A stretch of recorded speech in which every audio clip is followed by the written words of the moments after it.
Hi, and welcome to Get Into Hockey 3. What does it take to make the big play? It's about knowing the rink, the rules, and the right place to be when it counts. Hey, even the biggest stars know it's all about teamwork. Hi, I'm Steve Yzerman, center for the Detroit Red Wings.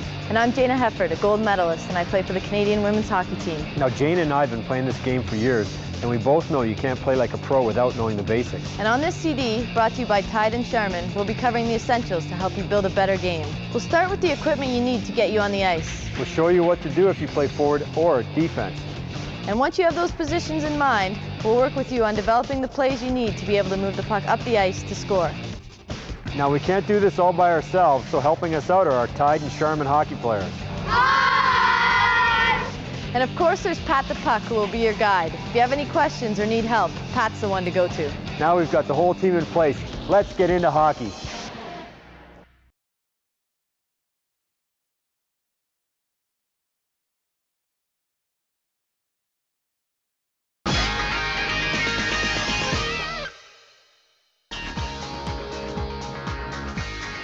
Pat's ready to get started, and I'll bet you are too.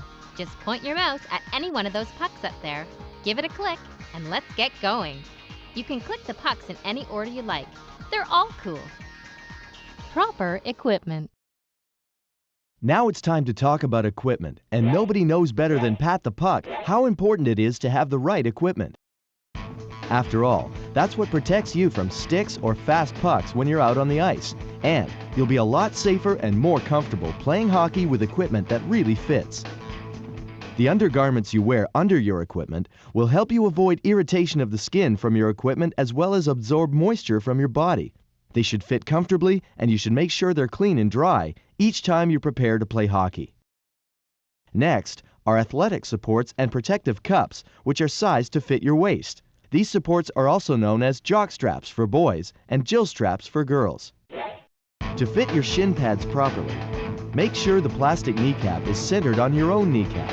Tape or straps will hold the shin pads snugly in place. Pull your socks up over your shin pads to hold them in place, and you're ready for your hockey pants. Make sure that the thigh pads on the hockey pants overlap the tops of the shin pads by a couple of inches. Once your hockey pants and your shin pads are in place, you should be able to bend your knees easily and have all the padding remain in place. And now, it's time for your skates. There's more to fitting them than you might think. Start by loosening the laces so you can easily slip your foot in. Slide your foot forward so your toes press against the front of the skate. Kick the skate down firmly on the floor, forcing your heel into the back of the skate. Now you're ready to lace up. Make your skates firm but not too tight. If your skates are new, it's a good idea to walk around in them for at least 10 minutes to make sure they're comfortable.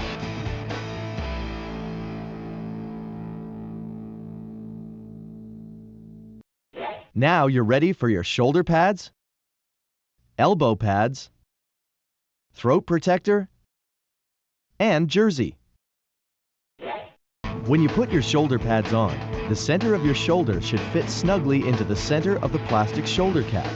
Adjust the Velcro straps for the chest and back plates. The shoulder pads should completely cover the shoulders, upper back, chest, and upper arms.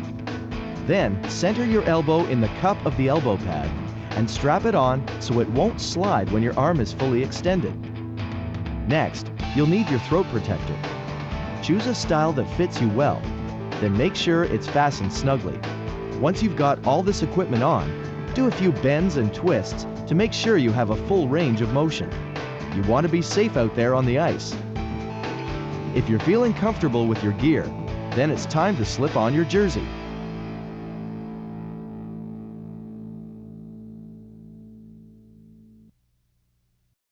Now you're ready for your helmet.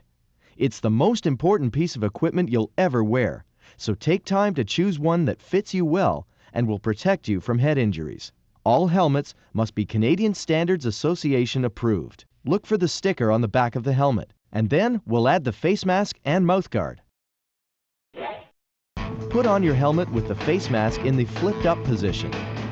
Make sure the helmet sits flat on the top of your head. Adjust the chin strap so that it keeps your helmet in place. There should be a 1-finger width gap between your chin and the chin strap. Check to make sure the front brim of the helmet is between 1 and 2 finger widths above your eyebrows. Now, we know nobody likes to wear a mouth guard, but it's really important. Choose the style that's most comfortable for you to wear under your helmet and face mask. Ideally, your mouth guard should be molded to your teeth by a dentist.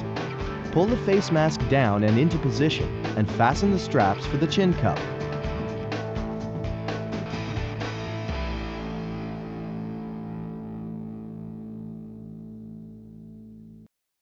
You're almost ready.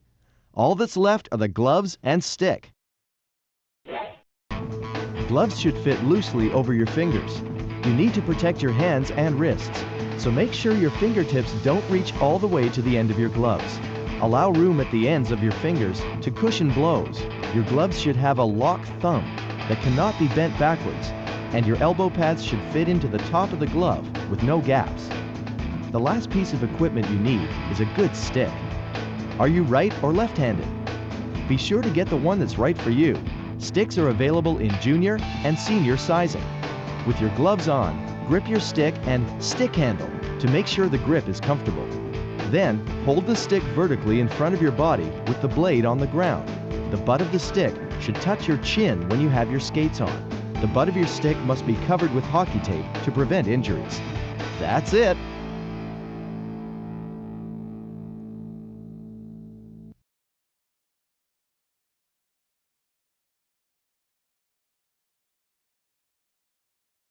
The hockey rink. There sure are a lot of lines and markings on a hockey rink, and they're all important parts of the game. The hockey rink is the ice surface found inside the boards. This is where the game is played. Most rinks in Canada are 200 feet long by 85 feet wide. The 12-inch red line at the center of the ice surface divides the length of the ice surface in half. The two 12-inch blue lines divide the ice surface into 3 zones called the defensive zone, the neutral zone, and the offensive zone. The defensive blue line is the line closest to a player's own net, and the offensive blue line is the one farthest from a player's own net. Blue lines also determine an offside. Next is the goal line, a 2-inch red line found between the goal posts that extends in both directions to the boards. The goal or hockey net is a metal frame with netting attached to 2 goal posts. This is where you want to shoot the puck to score that big goal. See the red line around the goal? That line is called a goal crease line. The goal crease lines form a semicircular area with a 6-foot radius in front of the goal. That semicircle is called the goal crease and is the playing area of the goaltender. Offensive players can't interfere with a goalie's movement or vision of the game in this area. What are all those red dots on the ice? Those are face-off circles and face-off dots. They're the spots where an official and 2 players hold a face-off to begin or resume the action of the game when it has been stopped. Generally, there is 1 center ice face-off circle and 4 red face-off spots located in the neutral zone, and 2 red face-off circles are found at each end of the ice, 2 in the defensive zone and 2 in the offensive zone. The 2 lines on either side of the face-off circles in the offensive and defensive zones are called hash marks.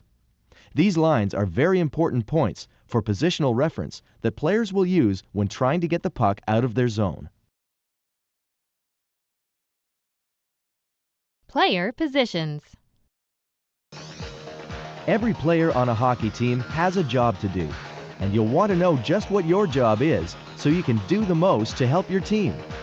In order to start a hockey game, you need 1 player from each team to take the face-off. The player who plays this position is called the center or the centerman.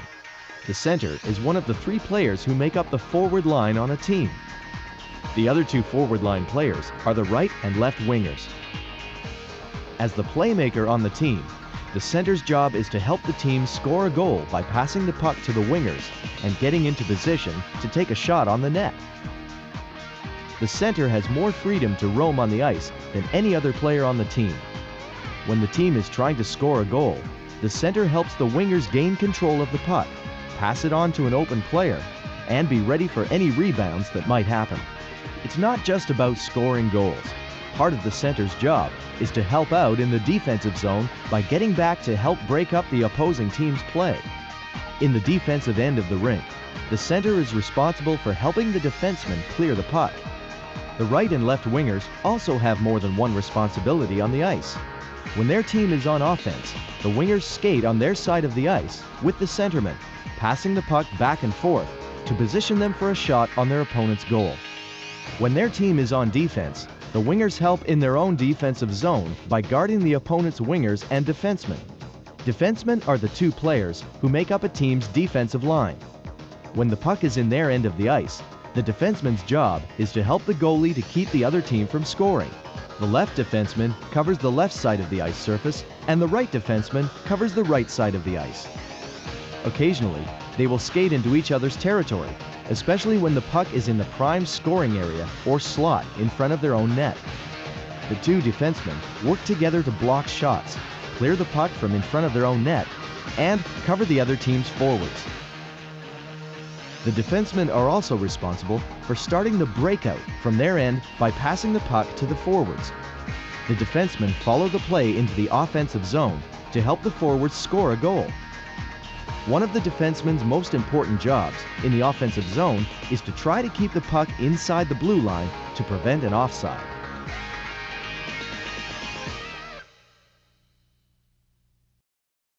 Let's see if you can remember the player positions and their jobs. The defensemen help the goalie protect the net and try to pass the puck to the forwards. The right and left wingers help the defensemen when the puck is in their end and go on the offense when the puck is in their opponent's end. They help the center, who moves around as much as possible, to get into a position where one of the forwards can shoot and score. Use your mouse to click and drag the players to the right place on the ice. This is where you want them to end up. Click the button below to scramble the players and start the game. Use your mouse to click and drag the players to their right place on the ice.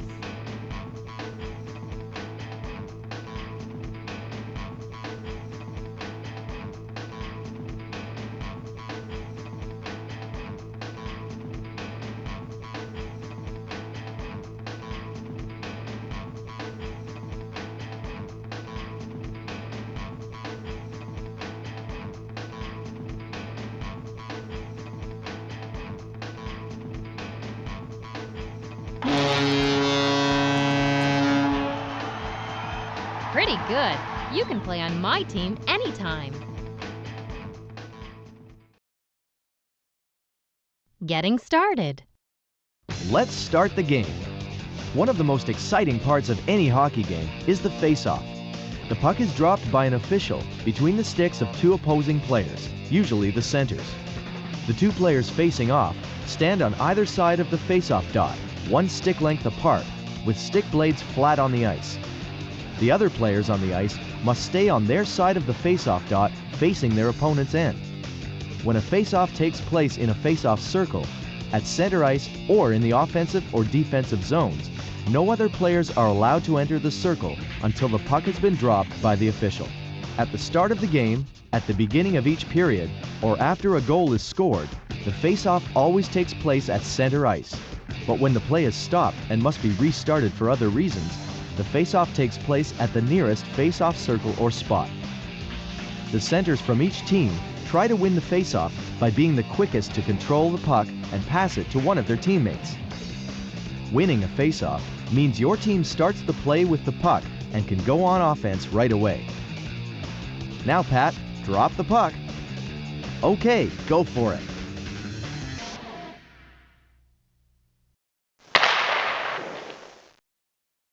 So remember, you have a face-off to start a game, to begin every period, and after a goal is scored. You also have a face-off every time the action has been stopped. At the beginning of the period, or after a goal has been scored, the face-off is at center ice. Any other time, the face-off is at the nearest face-off spot.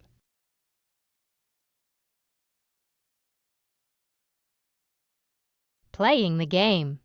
Just before we get started, it's important to learn a few basic rules of hockey. In order to keep the flow of a game going, you need to know about offside. There are two types of offside, a blue line offside and a two-line or center ice offside. Each time an offside occurs, the official will blow the whistle and stop the play.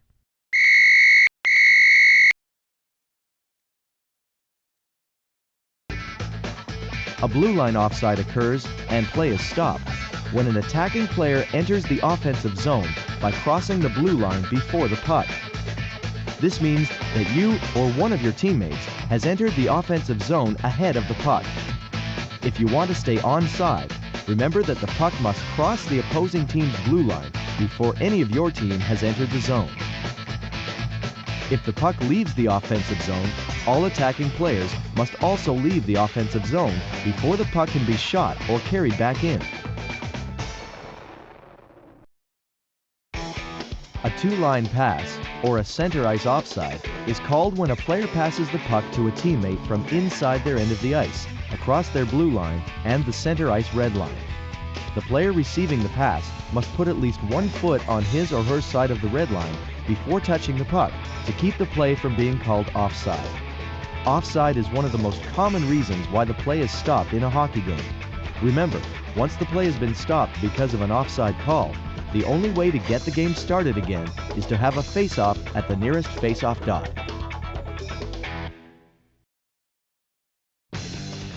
Another important rule to know about is icing. An icing call is made when one team shoots the puck the length of the ice, from their side of the center ice red line across the opponent's goal line to the end of the rink.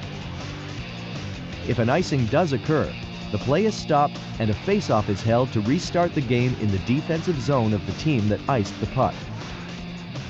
There's just one important exception to this rule. If a team is playing short-handed because they have a penalty, they can shoot the puck the length of the ice and they won't be called for icing. An icing is not called if any of the opposition players, including the goalie, touch the puck. So let's see if we've got those rules straight. There are two types of blue line offside. When a player on your team crosses the offensive blue line before the puck does, that's called a blue line offside. If the puck is already in the offensive zone but comes back out across the blue line, then goes back in before all your team has left the zone, that's also called a blue line offside. The two-line pass. If you pass the puck to your teammate across your blue line and the center ice red line, that's called a center ice offside or a two-line pass. Icing. An icing call is made if a player shoots the puck from behind the center ice red line, over the goal line in the opposition's end of the rink. Once the puck crosses the goal line, the play is stopped and a face-off is held in the offending player's end of the ice. Offside, two-line passes, and icing always result in a whistle and a face-off. Moving the puck forward. One of the most important things in hockey is moving the puck up the ice and into your opponent's end, so you can score a goal. How are you going to do that? You're red, and when your team has possession of the puck in your end of the rink or defensive zone of the rink, plan a breakout to get the puck out of your own end and closer to your opponent's net or the offensive zone. But before you can score, you have to get the puck out of your defensive zone and into the neutral zone. One of the defensemen picks the puck up behind the net in the defensive zone. Make sure you take the time to see where the other red team players are positioned. The other defenseman is in front of your net to cover the blue team's forwards. The two wingers position themselves along the boards at the hash marks of the face-off circle. The centerman then decides which side of the ice your team will break out from. The centerman will complete a curl in front of the net towards the side of the rink that the team will break out on. As the centerman curls, the defenseman behind the net skates with the puck towards the same side of the ice as the centerman. The winger on that side of the rink puts their stick on the ice and gets ready for the pass. The defenseman passes the puck to the winger on the boards. When the pass is received, the winger skates forward out of the defensive zone into the neutral zone. The centerman continues to skate with the winger up the center of the ice with their stick on the ice ready for a pass. The winger on the opposite side of the rink skates out of the zone, being sure to stay wide along the boards. All three forwards should be moving as a unit up the ice towards the other end of the rink. The two defensemen follow the play up the ice, making sure to keep the play in front of them at all times. One more thing. If you are a defenseman, never pass or carry the puck in front of your own net or into the slot.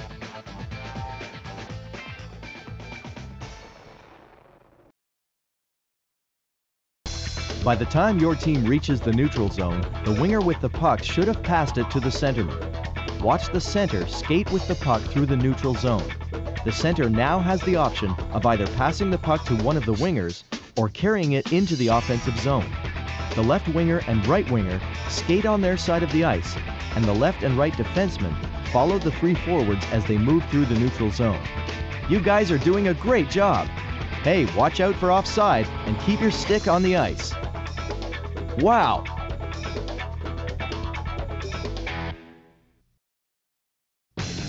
Here we go. Watch the initial rush into the offensive zone.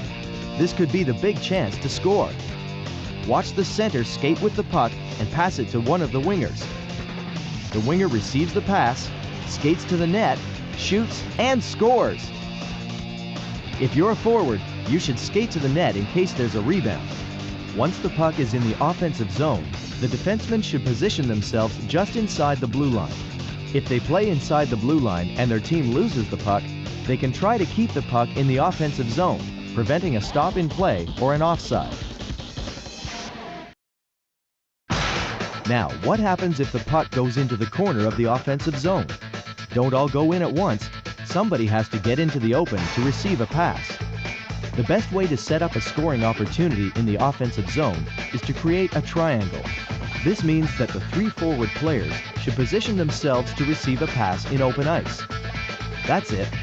Watch the player positions. The winger gets the puck in the corner. The centerman should be at the top of the face-off circle in open ice to receive a pass. The other winger moves into the slot and gets ready for a pass or a rebound if the center shoots the puck at the goalie. Great pass! What a shot! What a goal!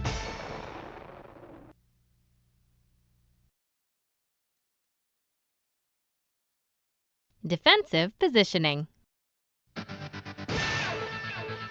Now, what should you do when the other team has the puck in your end?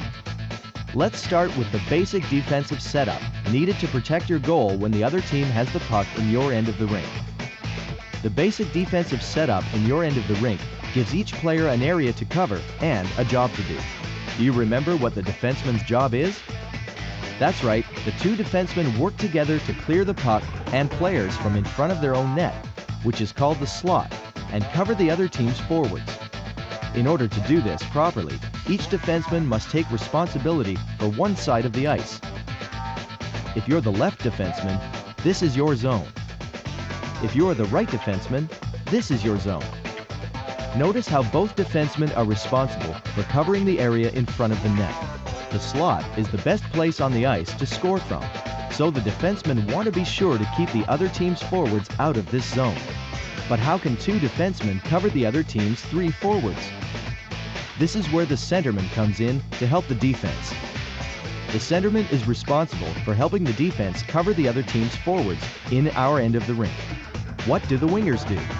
In your end of the rink, the wingers are responsible for helping to cover the other team's wingers and for preventing the opposition defenseman from getting a shot on the net.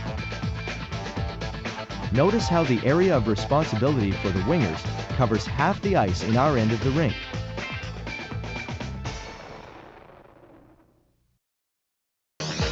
If the puck goes into one corner of the ice, all of the positioning shifts to that side. The goalie moves to the corner of the goal and keeps their eyes on the play. The defenseman on the side of the ice where the puck is forces the play in the corner, and the second defenseman moves to the front of the net. The centerman follows the first defenseman to the corner in case he or she needs help, while the winger on that side of the ice moves over to the boards at the hash marks. Finally, The far side winger moves to the high slot to cover the opposition's winger or defenseman. If the puck is thrown into the opposite corner, the players again shift to the other side of the ice, keeping in mind what their responsibilities are. Once your team regains possession of the puck, all players should then position themselves for a breakout.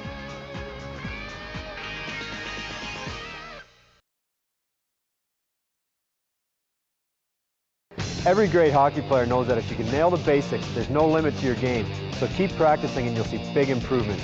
Thanks for checking us out. And thanks to the great players on the Tide and Charmin teams for helping.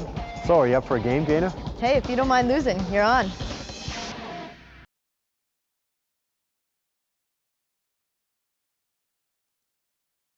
Parents' message.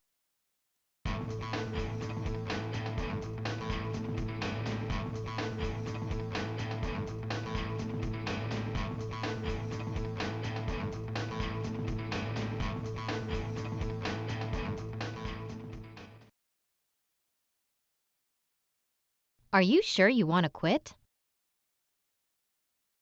Okay.